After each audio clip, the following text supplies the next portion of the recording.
Hello and welcome to episode 4 of Revolutionary Ideas, the monthly Marxist podcast from Socialist Alternative. In recent months, the growing clashes between Trump and China under Xi Jinping have grown more and more acute.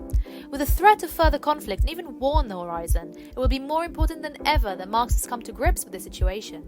At the same time, the mass movement of young people and workers in Hong Kong demanding democratic rights has been viciously attacked by China's dictatorship. So how can we show solidarity? And what are the prospects for further uprisings in the future? To find out, Connor and Tom will be speaking to two socialist activists, Jaco, who's an international socialist alternative supporter from Hong Kong, and Vincent Kolo from chinaworker.info. So over to you, Connor and Tom.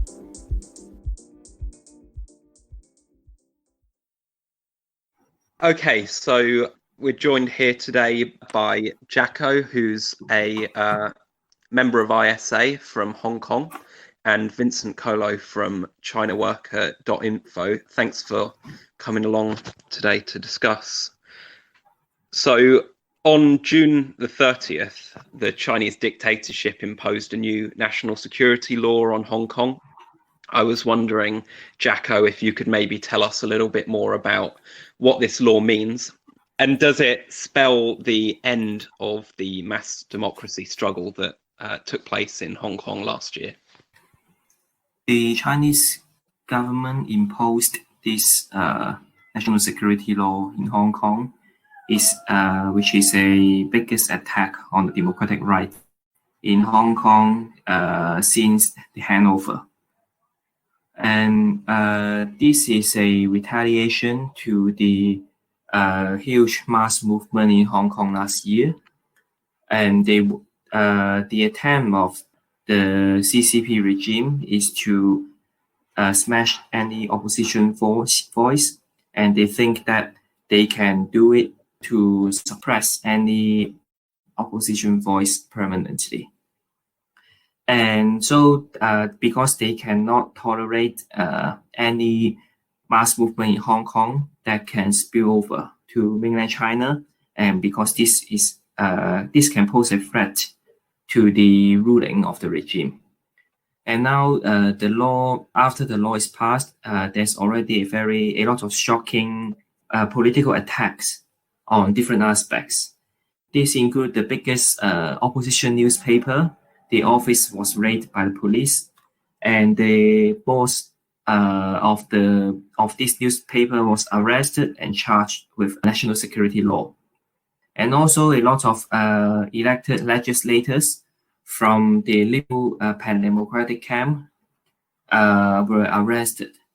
And just today, there were 2 more legislators arrested and charged of rioting in the protest last year. Also, a national security office is established in Hong Kong. They are just a secret political police force, equivalent to Gestapo with unlimited power. The law itself includes like subversion of the regime, which means that you cannot say down with the CCP dictatorship or down with one-party rule. And this has been always a core demand in the democratic movement. And also secessions can be charged for life imprisonment. This is not only about the Hong Kong independence, but also to any cause for self-determination in Taiwan, Tibet, and Xinjiang can violate this law. And already there were groups who claim to support independence were charged with this law. And also the different organization groups that emerged from the pro-US liberals, from some Hong Kong nationalist force, that they seek the foreign government support, and now they also be charged of foreign forces. And of course, this law is not just against right-wing threats to the working class solidarity, which ISA has been very actively doing during the movement last year. So yes, no doubt this is a very big setback for the mass movement in Hong Kong last year, and now there's no more any degree of autonomy and the Hong Kong is same as a dictatorial system. And so the level of protest inevitably has been going down even before the introduction of the national security law. It was partly because of the police repression and also the pandemic, and also the movements without a strong and clear leadership and starting to have a loss of direction. However, we don't say the regime or the government are now becoming stabilized. The mass anger still exists both in Hong Kong and also in mainland China. And the regime in China, they are very split with a lot of big crises under the economic crisis of the pandemic and also within the party. So the movement can explode again at any time. We are not sure that it will just explode in Hong Kong again, but the starting point of the movement can start from China, and which can also have will have a huge effect to Hong Kong. We are in a different stage of another stage of the movement, and this attempt of the CCP to just crush any opposition voice in Hong Kong will not work, and the situation will just become more explosive. Okay, thanks for that answer, Jaco. I mean, one interesting and very important point that I think you made there was that in spite of this national security law marking a stepping up of repression from the dictatorship, in spite of that, it won't completely destroy all potential for struggle. Even if the law creates some very difficult circumstances, repression for democracy activists and socialist activists, there is still a lot of anger underneath the surface against the role of the Chinese regime, against the role of Xi Jinping. I think that's something that we have to really emphasise. And I mean, one thing that came up in my mind from what you've just been saying there, and this is maybe more of a question for Vincent, the national security law, the crackdown in Hong Kong, has become a major issue in the deepening conflict between US imperialism on the one hand and Chinese capitalism on the other. It's been described by some people in the press as a new Cold War. The Cold War was obviously this conflict between the US and the Stalinist USSR in the 20th century, the Soviet Union. Why is Hong Kong so important in this conflict? Yeah, well, I think that the national security law and the crackdown in Hong Kong marked a significant escalation of the conflict between the US and China. It was a signal, really, from Xi Jinping's regime that they were not prepared to make concessions or compromise, that they were going to be very hard line in defending Chinese sovereignty, their sphere of influence.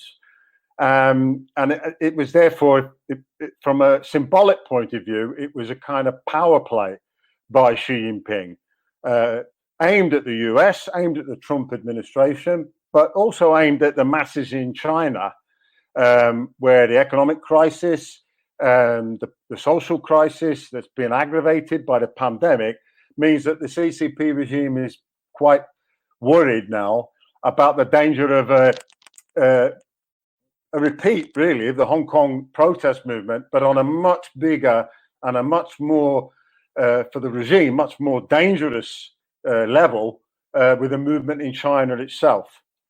I think that to understand why Hong Kong is a kind of front line in this new imperialist Cold War, it's not the only front line.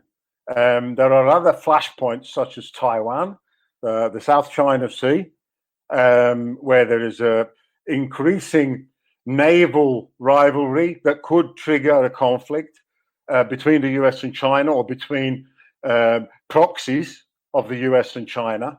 The Belt and Road, this gargantuan infrastructure project launched by the Chinese regime 7 years ago, which is also an issue of extreme rivalry between the West and the Chinese regime. There are others, but I think that to understand Hong Kong's importance, firstly, it's the third most important financial center in the world after New York and London. The financial sector in Hong Kong is worth around 10 trillion US dollars, the assets in the banking system and so on. And the Economist magazine said you should think about Hong Kong as like an electrical transformer that connects two circuits with different voltages. In other words, on the one hand, the dollarized world economy, and then on the other side of it, China's more closed economy, where you still have this kind of wall of exchange controls and capital controls. And Hong Kong is the gateway, it's the conduit. And this has been for decades, really, a key conduit for the Chinese regime to get foreign capital into China, but also as China has reverted back to capitalism, it's been a key conduit for the new capitalist class, which is really, it's intertwined with the Communist Party dictatorship. It's one and the same thing. The capitalists are a kind of outgrowth of the CCP. It's a conduit for them to get their assets out.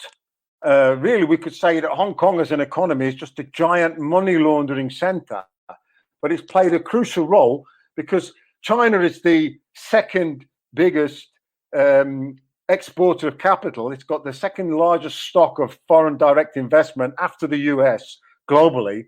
And a lot of that money is connected to the ruling groups within the CCP, to the big capitalist families and cliques within the CCP.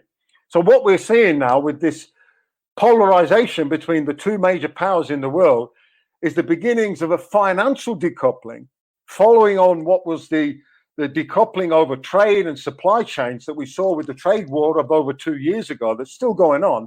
Now we're seeing the beginnings of financial decoupling, which could escalate. And Hong Kong is now the kind of front line of this process, because if the US has already imposed sanctions, they're very, very superficial at this stage, very mild, largely symbolic sanctions by the Trump administration on certain officials of the CCP and the Hong Kong government. But this can escalate, and it can force the Western banks into a very difficult position where, in effect, they have to disengage from Hong Kong. And that's really what's being played out on the financial level. The one final thing I want to say on that, it's of course, it's nothing whatsoever to do with democracy. The US and the Western governments are not at all concerned with defending democratic rights in Hong Kong. The US supports at least 20 dictatorships around the world, outright, unashamed, unabashed dictatorships like Saudi Arabia, Egypt, Kazakhstan. These are regimes that are supported by the US. There's no discourse about human rights as far as those governments are concerned. And that was the case with China as well just a few years ago. It's very, very recently that the US has suddenly discovered that there's a problem with human rights in China. And it's purely a front. It's purely a kind of a packaging for what is essentially an imperialist conflict over power, over control of markets, over control of the global economy.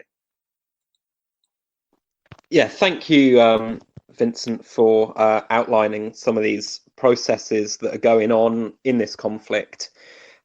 Clearly, the question of the Chinese Communist Party is central to understanding the current situation. And Vincent mentioned that this new national security law is itself a message to people in China as well as the rest of the world.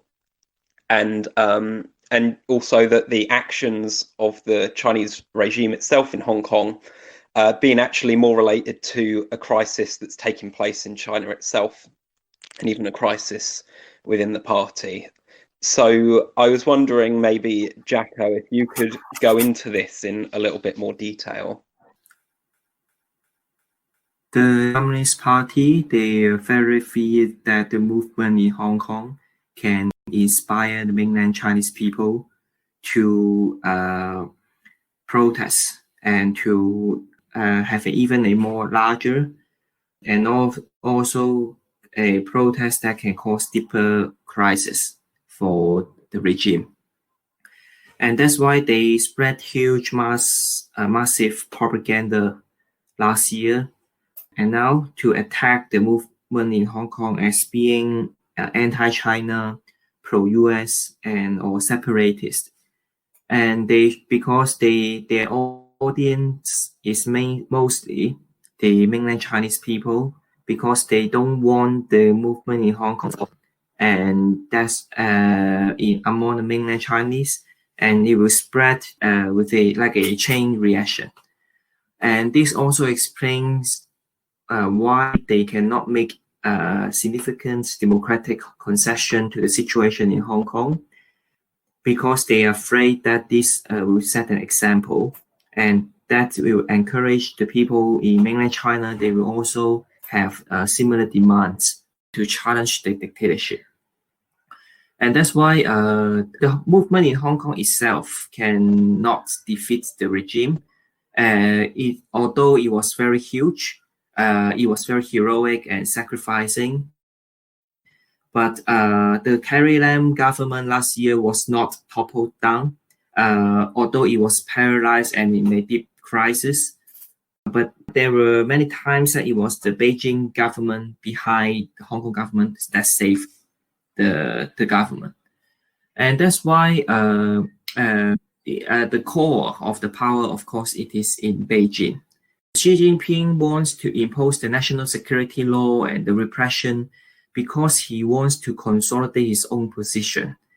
Since Xi Jinping came to power 2012, he centralized the power and to impose a model of personal dictatorship.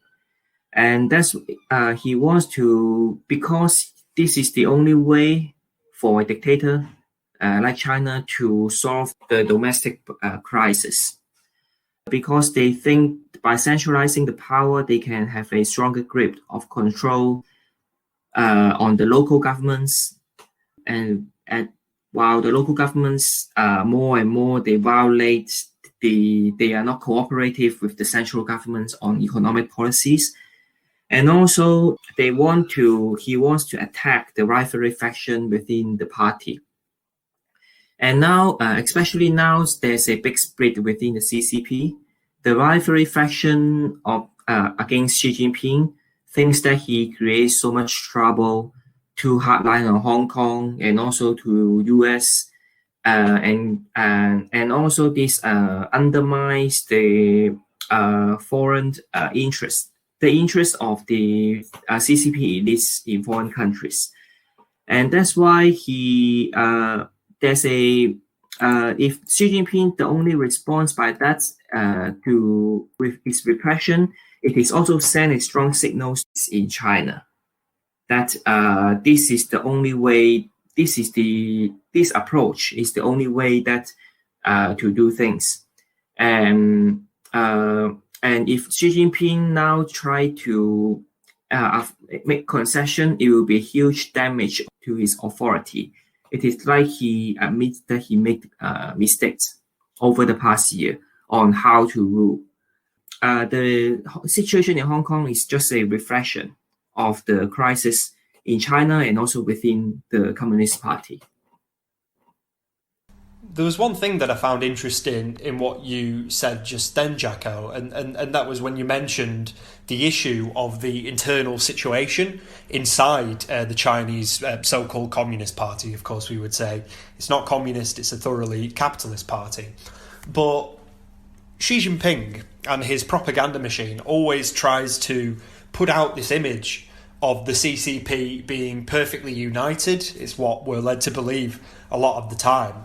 And because he's done things like, removing term limits, he's crowned himself, what gets called the emperor for life. That was the term used at the time. Because he's centralised power, increased repression, and so on. To send a message to workers and activists in Hong Kong and on the mainland of China. And that message is that any kind of challenge to the dictatorship of the CCP won't be tolerated. But behind that, I think it would be fair to say there is a reality of some quite harsh factional battles developing underneath the surface within the party. Of course, the CCP is thoroughly undemocratic. It's a very closed organisation. It's part of the dictatorship. It upholds it.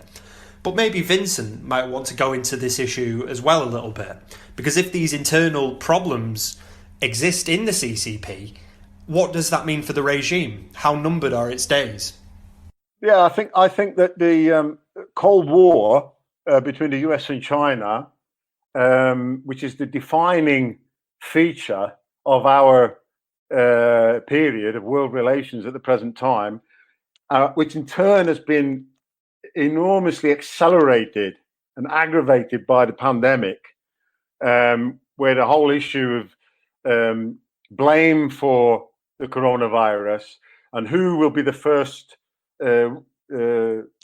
power, which government will first be able to market a vaccine. All of these issues are all connected together. This has put enormous pressure on the Chinese regime, and this is something that's not universally understood. I would say that among other left organizations, but also most mainstream media commentators, they have a very simplistic view of what's going on in China because they don't have forces. That's the difference with the ISA, because ISA has comrades in China. It's possible, therefore, to give a much more nuanced and realistic picture of what's going on. And the reality is that we have this superpower conflict where both governments are in big crisis. That goes, of course, for the US with Trump and the fiasco of the way they've handled the pandemic. But it's also, whilst less visible, it's also a very, very serious crisis that's unfolding in China. And this power struggle within the CCP is part of that. And it's very, very influenced by the question of the imperialist conflict. This is one of the key questions that Xi Jinping has become more and more, I wouldn't say isolated, that's perhaps going too far at this stage, but his position has been more and more challenged within the CCP regime, within the ruling elite in China, because his policy is seen as being counterproductive, clumsy, that it's instead of playing to China's advantages and taking advantage of the difficulties of Trump and the US government, that the Chinese response is actually boosting US imperialism's attempt to knit together an anti-China alliance. This is despite Trump. It's almost as if Trump, despite all of the problems that he's brought to US imperialism, the damage that he's caused to their global brand, if you want to call it that, but nevertheless, Xi Jinping's foreign policy, what's called this wolf warrior diplomacy, that's named after a Chinese blockbuster movie, which is about a group of Chinese elite soldiers who go to Africa and defeat American mercenaries. The wolf warrior diplomacy of hardline nationalism has been counterproductive, and it's actually played into the US hands in the course of the Cold War. And this is a big issue within the internal power struggle. One of the factions, a very important faction in the CCP, which is opposed to Xi Jinping, and they weren't always opposed to him, this is a switch over the recent years, is the faction around former President Jiang Zemin. It's known as the Shanghai faction. And this includes some of the most powerful princelings. These are hereditary leaders. These are powerful capitalists who run big business empires within the Chinese economy, who trace their positions back to their ancestors, their fathers, or in most cases their fathers, who were key figures in the Mao regime and in the Chinese Revolution of the 1940s. So the princelings, these hereditary leaders, they're very, there's a large number of them who are concentrated in the Shanghai faction and around Jiang Zemin. And this faction has considerable global investments. They have real estate and they have stocks and they have investments all around the world, but particularly in the US, particularly through Hong Kong, in the rest of Asia, and also in Western Europe. And they're very worried about the the Cold War and what it could mean to their investments, to their assets, to their property. I mean, we've seen that Trump has now banned TikTok, the social media app, the Chinese social media app, from the US. He's banned over 100 Chinese tech companies in the course of the last few weeks.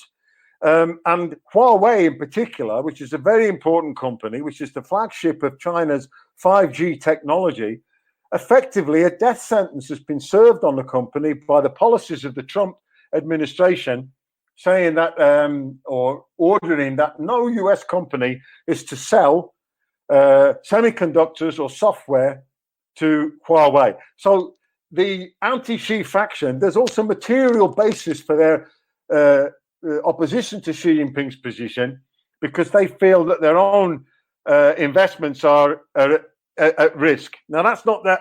It would be wrong to think that's the whole basis for the power struggle in the CCP. That's just one element of it.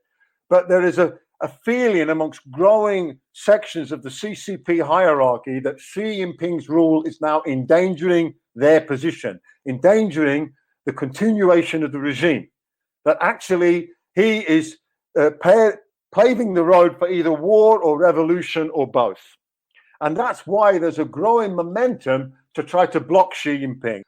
2 years ago, he managed to abolish presidential term limits.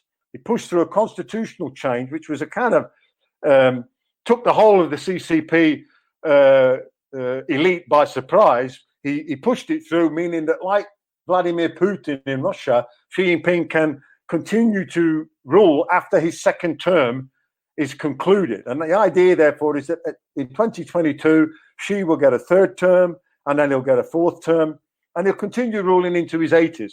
That no longer looks as if it's so certain. And in fact, I think that the forces that are aligning against Xi Jinping, it's either to block him from getting a third term, or even to remove him outright. We couldn't rule out military intervention by the PLA. It's not the most likely scenario, but it's not ruled out in the situation that we're going into as the tensions at the top accumulate. And another possible scenario is that you could get the anti-Xi factions combining in the course of the next year and a half or so to allow him to continue for a third term, but to impose very heavy conditions that would effectively check his power. Maybe the nomination of a successor who would be clearly announced, and that successor would be from a different faction. So it would be a kind of Chinese variant of checks and balances to limit the power of the ruler.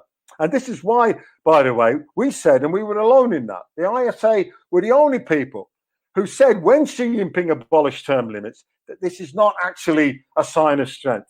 The mainstream media were saying Xi is the most powerful leader since Mao Zedong, that he has unprecedented power. We said that's an exaggeration. We said that it's actually a reflection of a very, very deep crisis within the CCP. Well, now the chickens are coming home to roost as far as that crisis is concerned. Xi Jinping took this unprecedented power into his hands because the factional struggle was draining the vitality of the regime and making it impossible to carry through the policies they needed. But now his power has reached a point where there's a growing body of the different factions who want to try and block him. And they fear that his policies towards the US in Hong Kong, his policies over the economy, his policies in relation to the Belt and Road are actually not in the interests of the Chinese regime at this particular stage.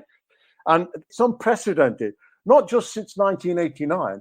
Really, you have to go back to the Cultural Revolution in the 1960s, a situation where the premier, the prime minister, number two within the regime, is having his speeches deleted from the internet and from the media by the censors because the propaganda ministry is under the control of Xi Jinping. And Li Keqiang, the premier, is in that position now that speeches that he's making are being deleted, his speeches are being censored. And this is the number two official within the regime. And it's an indication of just how acute the power struggle at the top has become. Okay. Obviously, the question of the Cold War and US-China relations is crucial to what's going on in the Chinese Communist Party. But I think as well the question of the US is also important in the struggles of working class people as well. I think a lot of people will be wondering about the way the US is seen by movements like the democracy struggle in Hong Kong, where we've seen an increase in support for sanctions against Hong Kong by the US, and generally that as the movement's gone on, seen elements of this pro-US mood that's developed among some protesters, especially in Hong Kong as the mass struggles subsided. Given the sharpening of the Cold War, what do the masses in Hong Kong and in China think about this?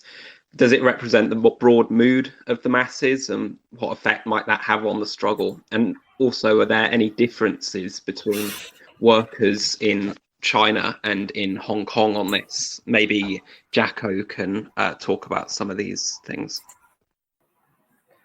Yes, now there is a big illusion among people who want to challenge the dictatorship. In Hong Kong and China, there's an illusion to the West and the Trump government.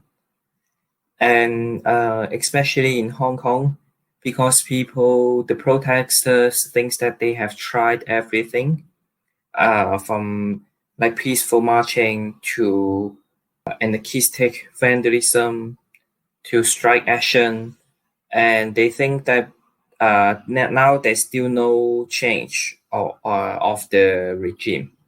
And that's why they think that we must try everything to try to undermine the CCP dictatorship. And that's why there's and the movement has been going down, as we said. And that's why there's a more and more hope to put on the foreign intervention, especially from the Trump government. Yes, when the movement is going down, the mood is more desperate, and to hope that there's a savior from outside who can help the situation in Hong Kong.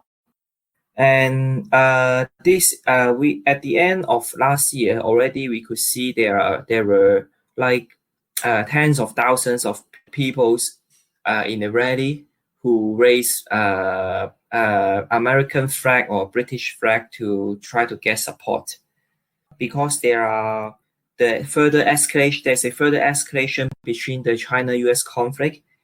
Trump tried to use the anti-China card to gain his support for the election in November. And also Pompeo last month, he made a very hardline speech against China. And that's why this inevitably, this situation is seen as something very hardline and supportive for the movement in Hong Kong. And there are pro-US liberals in Hong Kong who have been actively seeking support, lobbying the right-wing politicians, especially the Republicans in US, to support the situation in Hong Kong. There were also right-wing Hong Kong nationalists. Also, they are trying to seek support from US and also the British government. These new politicians emerged from the movement last year. They are dominant in the political map in Hong Kong now. For example, in the primary election held last month, which was supposed to be primary election for a parliamentary election in September, but the election now is cancelled with the excuse of pandemic. Elections, those new politicians figure who got most votes were these pro-US liberals and Hong Kong nationalists. And so this kind of sanctions, these pro-US liberals and Hong Kong nationalists try to exploit it, and they propose a slogan of mutual destruction, which sounds very radical, but it means it shows there's no political alternatives. So they propose a mutual destruction with the governments, which partly including that this is to support sanctions or even a war from US on China. And also in China, in mainland China, there's also a layer younger people. They will see this kind of sanction against officials is positive because they hate the corruption of these officials, and a lot of officials, of course, they have a lot of their assets in US or in Western countries, and so they think this kind of punishment they can get support. They can support it, and that's why our role, ISA, we want to warn that the role of US imperialism, they don't really care about the democracy struggle in Hong Kong or China. They just change their position for their own geopolitical power struggle. And also we advocate for our international solidarity action with trade unions and also working class organizations around the world. Like last year, we campaigned against HSBC, which is the multinational bank, and who sacked one of our members who tried to organize unions during the strike movement last year. And we organized international solidarity protests in over 20 cities against HSBC. And also we seek for union support around the world to put pressure onto these pro-dictatorship capitalist institutions. This question of the Cold War has popped up a number of times in this discussion, and this is, the question of this so-called Cold War has popped up, a number of times in this discussion. This battle between warring imperialist powers for control over the world's resources. Of course, this is now stretched. The news is. Of course, the news has spoken about how this is stretched into other areas like the South China Sea, to Taiwan and so on. With the Cold War in the 20th century between the US and the Soviet Union, there were real military physical wars that took place as part of it. There was the Korean War, Vietnam, war in Afghanistan in the late 1970s as a kind of lesser known example. These weren't direct military conflicts in the sense that it wasn't the US army up against the Soviet army. They were proxy wars with proxy armies. Now, Vincent, do you think that a war between the US and China is possible? And if so, what form do you think that would take? Yeah, well, if you'd have asked me that question a couple of months ago, I'd have given you a different answer. I think, unfortunately, there is an increasing danger that there could be a direct military conflict between the US and China. I don't think that a full-blown war is likely. I think that that's a very remote possibility, fortunately. But I think that there is an increasing danger that there could be a military clash, a military crisis, a shooting war of a limited character between the two powers, not just proxy wars. Now, we've already seen a proxy war this year in a very limited form on the Indian border with China. And this was extremely significant. I mean, this is the world's first army, largest army, China, against the second largest army, India, on a contested border where there's no agreed border between the two states. And it was the first fatal battles for 60 years. They've had conflicts before, even 3 years ago, but it never reached the level that it's reached now. And there's no question the US has been very active on the Indian side in selling arms and in encouraging the Modi government to stand up to China. Xi Jinping's regime, its motive for the conflict with India was what we've been discussing. It was to show that Xi Jinping is not for compromise. He's not for concessions. It's part of his nationalist strongman image, which is a crucial cement, really, for the CCP regime at the present time, or for his regime to hold together. And there's a dynamic behind this. as we've already discussed in this program, Xi Jinping's method of rule means that it's very difficult for him to back down, because backing down, being seen to be weak, whether in Hong Kong, whether over Taiwan, whether on the Indian border, could set up a chain reaction that would lead to his being deposed. And it could, in some scenarios, it could even result in the CCP regime itself collapsing. So this is a very dangerous dynamic. Now, it's a complicated, very, very complicated issue, and I don't have really time to go into it. But I think that one possible flashpoint would be in the South China Sea. The South China Sea is, in the last few months, has been an almost endless series of military maneuvers by both the US and by China. Right now, China has announced military drills in 4 different oceans, naval maneuvers in 4 different seas, the South China Sea being one of them. And this has been ongoing throughout the summer as a kind of flexing of muscles. And it's not completely ruled out, particularly with the Trump administration possibly being tempted by the idea of a kind of wag the dog military diversion, that you could get a conflict develop whereby over some of the contested islands, and these islands, they're not inhabited.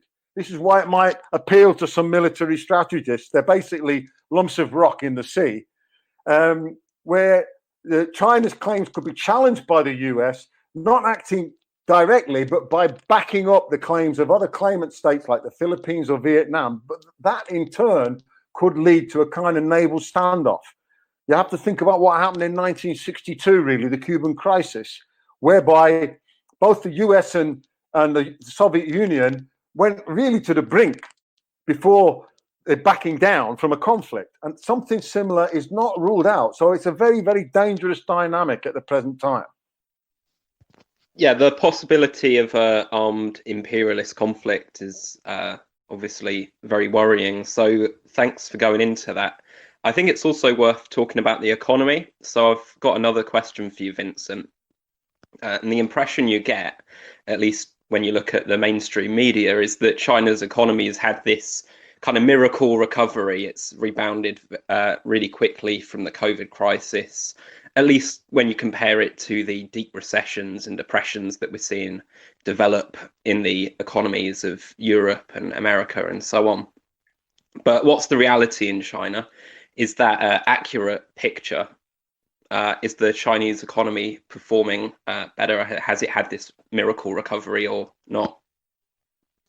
Yeah, the short answer is no. That the idea that there's been a kind of V-shaped rebound or a strong recovery in China is completely misleading. Now, the economy is performing differently. It's not the same as the kind of crisis that we've seen in the US or in Western Europe. And these crises, the contraction of GDP is very, very severe, whereas China seems to, apart from the first quarter where the GDP contracted by 6.8%, it seems to have avoided that. But we have to remember that for the first half of this year, that China's economy has contracted, even though there was a slight growth in the second quarter. If you aggregate them, the first and second quarter, the Chinese economy contracted by over 1%. Now, that's not happened for 40 years. That's unprecedented since China launched out on the road of capitalist restoration. And a lot of what's going on is smoke and mirrors. I mean, basically, because the state does play a different role in the economy, it's got a more significant presence in the economy. It's been possible for the Chinese regime to order factories to go back into full production. And this is what a lot of the economic data is based upon. The factories are producing. The factories are back at work. The question is, where are they going to sell the goods that they're producing?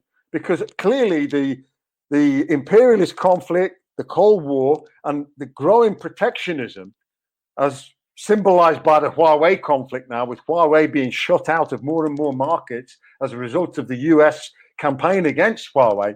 But protectionism on a more general level from the EU, from Britain, from Australia, and so on, it's going to be much more difficult for China to sell its exports on the world market. And Xi Jinping's regime have recognized that, and they've launched the idea of the so-called internal circulation model. That's the slogan that they've launched since May of this year. Basically, they mean build up the domestic economy. But the problem with that is that consumption is collapsing in China. It's quite a similar picture to what we have in the advanced capitalist countries. The consumption figures for the second quarter of this year, minus 6%. And for the first quarter of this year, minus 9.5%. So consumer spending is falling. What is going to be the basis for developing the internal Chinese economy, the domestic economy? And you come here back to the kind of problem of all problems, that the spending power of the Chinese working class is too weak to sustain mass consumption.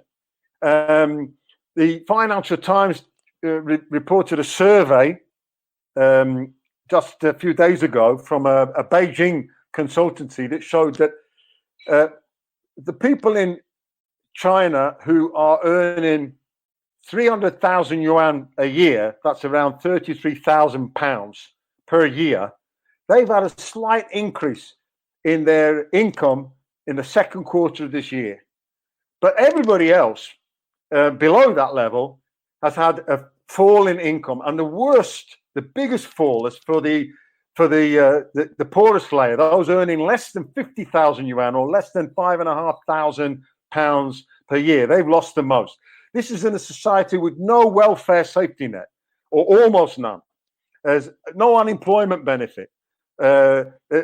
Pensions are on a ridiculously low level. In the rural areas where half the population still live, the monthly pension is £11 per month. So there's no safety net, and the Chinese masses are reacting to the pandemic and the economic crisis and the fact that wages have been cut by pulling back on consumption, because still it's the case that housing, healthcare, and education are the three biggest costs, the so-called three mountains that weigh down on the lives of the working class and the middle class in Chinese cities. So where this kind of consumption boom is going to come from, that's a mystery. I think a couple of things that you've got into there, Vincent, are definitely worth going into a little bit more.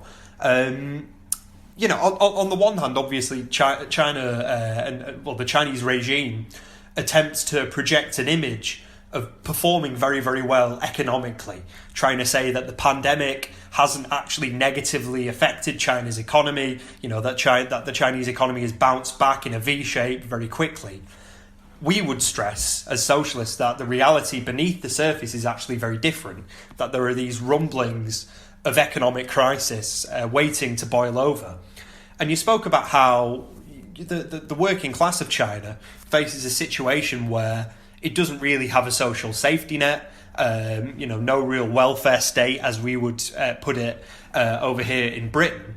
And I think that really jars with what some people in the capitalist press, and unfortunately, actually, some people on the left in Britain might say about China. You know, people might say that China's not a capitalist state, even some saying that China is socialist, that the Chinese economy is socialist, because it's run by a party that calls itself the Chinese Communist Party, the CCP.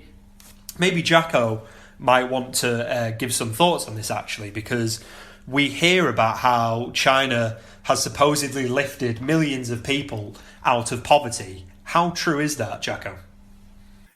This is not the real picture of the situation in China. Of course, the living standard compared to the 1950s or 60s has been an increase, have been improved, mostly because of the industrialization. And also the rural area, the population from rural area, they were transferred to cities. However, the workers in cities, they don't enjoy a real improvement of their lives in many aspects. Take an example that Li Keqiang, the Prime Minister, just admits that over 600 million people, half population of China, living under the $145 per month. This means that this is actually part of the power struggle, because Xi Jinping said China will achieve the so-called well-off society at the end of this year. So we can see that the so-called the definition of the middle class in China, it is very misleading. It is said that there are with the monthly income over 220 pounds, it is a middle class. However, with this money, you cannot even rent a very small flat in China, in those even second-tier cities. And in the first-tier cities like Shanghai or Beijing in China, the housing price is no much difference from those in London. So how the increase of the wage in figures does not give the real picture that the living costs of the workers in China also increase a lot. Now, especially for the migrant workers, for them, there's no any housing benefits or insurance payment or medical insurance for these migrant workers, which move from rural areas to cities to work in factories. And also, the medical expense has been very high, mostly because the hospitals they are very linked to those private pharmacy industry, and the doctors they have to sell a lot of expensive medicines in order to get the income for the. So and also for the schools, in reality, many of these private school uniforms, textbooks, they through this kind of channel, they make the education cost expenses very, very high. There's no this kind of basic public investment insufficient. And of course, we know that there are the top officials in China, they are all billionaires. They own different sectors of corporate empires, and through their relatives, they own billions of assets in Hong Kong and foreign countries. And these private capitalists, they are either officials or semi-officials. And at the same time, the workers, they don't even have the right to form their own independence union. There's no bourgeois democracy in China, and it means the repression is more severe, and working class are not even allowed to organize. Yeah, I think that's a very good explanation of the character of the Chinese state, and that China is at its core a capitalist state. As you say, workers do face a great deal of exploitation as well as environmental devastation. Often it's worse than in many other capitalist countries. But like in other capitalist countries, we know that workers don't just sit back and take that.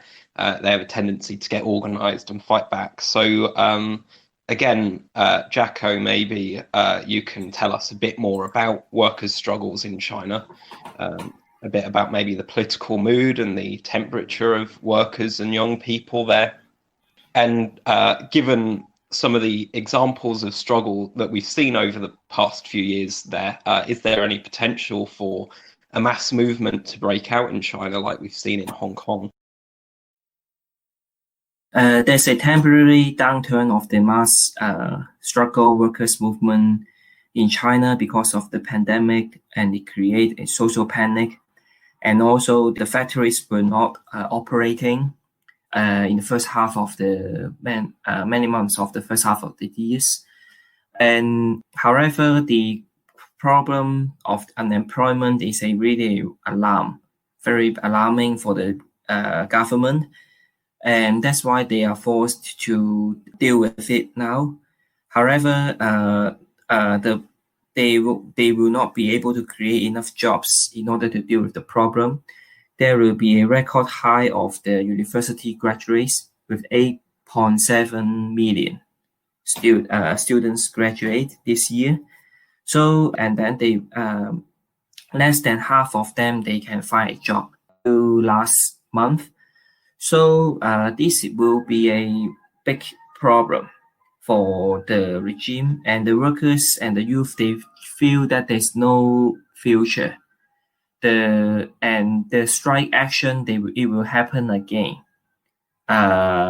sooner or later. It can be even the next few months when the economic figures have some rebound, and that the workers will question whether it is true, and also question why their living standard is not improved. And so the political mood temperature of workers, especially for young people, is not different. It's not much difference from the Hong Kong young people. They're facing the no job future, the housing prices, and also the lack of democratic rights. And also there's stronger sense that for the young people, they feel under Xi Jinping regime, there's no freedom and democratic right. That not only the political materials or news are more controlled, even on different kind of livelihood aspect, like the computer games, entertainment, or dramas are banned. So this will be strongly felt by a big layer of young people who were not politicized, even they were not politicized before. And the workers' struggle, we can see that over the past few years, in 2018, there was an upturn of the cross-province struggle. There was a national truck drivers and construction workers struggle. They were organized mainly through internet. It put a lot of pressure onto different local governments to improve the situation. And often they were forced to negotiate with the workers in some cities. And then there was a smaller workers' strike with 100 workers, but in summer in 2018, but it was very layer of left-wing socialist students. They intervened and they support the workers' struggle, and they claim themselves as socialists and Marxists. And they face very severe repression, forced video confessions, or even they disappear. Many of them were disappeared until now, up to now. But these struggles were all seen by a wider layer, tens of thousands of the students and workers in China, and this anger will accumulate, and the pressure on the regime will increase.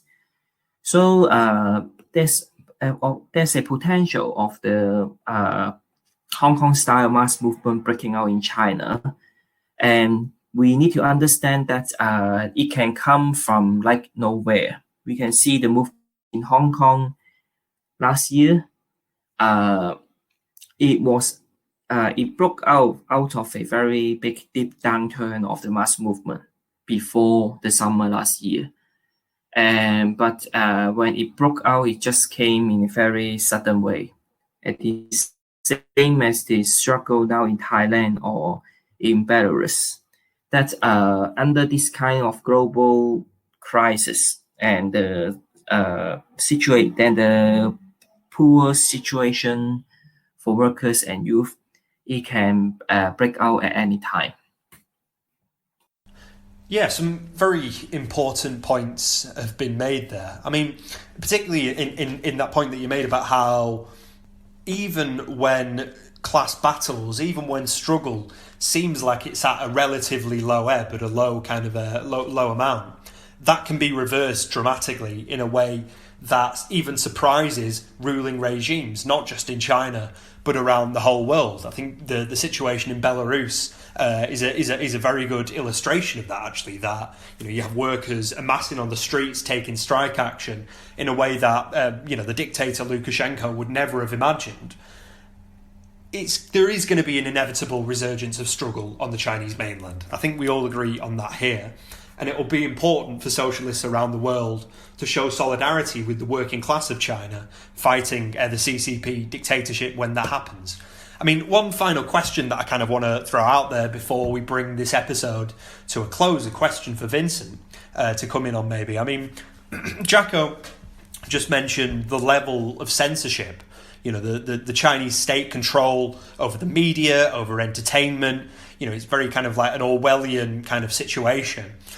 Given that, and given the very obvious difficulties and dangers that exist for activists in China, what do you think are the prospects for revolution there going forward? If you could just give some thoughts on that, Vincent. Yeah, I mean, I think the first thing that we need to realize is that Xi Jinping himself and the current regime themselves are terrified of revolutionary explosions in China. And they, like us, a year ago, understood that the Hong Kong movement was not just a movement in Hong Kong, very important city, but a city at the end of the day. But they understood that it was an indication of revolutionary tremors that could hit China in the next period. And Xi Jinping's recipe for dealing with that is to double down, is to increase the repressive capabilities of the state, even more police, even more surveillance, even more censorship, and so on. It's as we've explained time and time again in our analysis, it's like a machine that only has, that doesn't have a reverse gear. It's incapable of taking a step back or making concessions. And that's why we predicted at the beginning of the Hong Kong movement that this incredible movement by itself will not be enough to force the regime into making any meaningful or significant concessions. More would be needed. That's why we stressed that the Hong Kong movement needed to spread to mainland China and needed to detonate the movement, particularly of the working class in mainland China, which could only be done on the basis of a much more comprehensive program, not just taking up democratic rights, which are crucial. We have to deal with the democratic rights because this is about the right to organize a trade union. This is about the right to strike. This is about the right to put out a leaflet or start a web page where you discuss the tactics or the demands for your strike. None of that is possible under this regime, which makes it grotesque that there are groups on the left that actually support this regime and believe that it's practicing some kind of socialism. But back to your question about, what are the prospects for a revolutionary movement? The CCP is afraid of that. The splits at the top now, the splits within the CCP are increasingly about how can we prevent such a revolutionary movement developing, with a growing layer, the anti-Xi factional layers, believing that Xi Jinping's hardline position is actually making the situation even worse and more or less guaranteeing that at some point there'll be a revolutionary explosion. And there are parallels with the situation in Russia before the October Revolution, that in some respects the CCP regime resembles the Tsarist regime in Russia, which was also a regime which had almost no democratic potential. It was refusing to make even minimal democratic reforms. And Trotsky, in his brilliant analysis of the permanent revolution, explained that the most likely scenario for events in Russia would be that the pressure would build up as if in a boiler, and eventually it would blow. And that's, of course, what happened in 1917. And I think that that's the perspective for what will happen in China. They spend an absolutely mind-bogglingly huge amount on maintaining the apparatus of repression. The police budget in China last year was 1.4 trillion yuan. That's 153 billion pounds. It's equivalent to the GDP of New Zealand. But even that is unsustainable. I mean, they spend more on the police than they spend on subsidizing housing for the poor. They spend more on the police, almost as much as they spend on the National Health Service in China, which as we've already explained, is not free. Everything costs. And therefore, there's a wing that are critical of Xi Jinping's policies. They don't want to go down the road of bourgeois democracy. That's not in the vocabulary of the Chinese regime. They stand for a dictatorship based on capitalism, but there's a wing that would prefer to go back maybe 15 years or 20 years to a more softer form of the dictatorship, to allow a certain element of press freedom, very controlled, but compared to today, much more allowing some discussion and so on. And they believe that this is necessary, actually, to prevent an explosion from below in society. So I think one way or the other, the Chinese regime is living on borrowed time. The rivalry with US imperialism is increasing the pressure. And this means that we can have a perspective where huge events are looming in China in the next period. And the task of socialists and genuine internationalists is to prepare for that, is to forge links with the Chinese working class and to assist socialists in China, Marxists in China, to organize in the underground and to build a revolutionary alternative. Thank you so much for tuning in for this episode of Revolutionary Ideas. As you may have already gathered, the ISA is a fighting and internationalist organisation that's committed to building links and global solidarity among youth and worker activists. If you like what you heard in this episode, please go to our social media accounts and follow us. On Facebook, we are Socialist Alternative, ISA England, Wales and Scotland. On Instagram, we are socialistalternative.ews. On our new TikTok account, we are socialist_vids, and on Twitter, we are socialistaltews. Go to our website, socialistalternative.net, for more updates on activity and also more up-to-date Marxist analysis. And, of course, join us. Thank you so much again to Tom, Connor, Vincent and Jaco, and hope to see you all next time.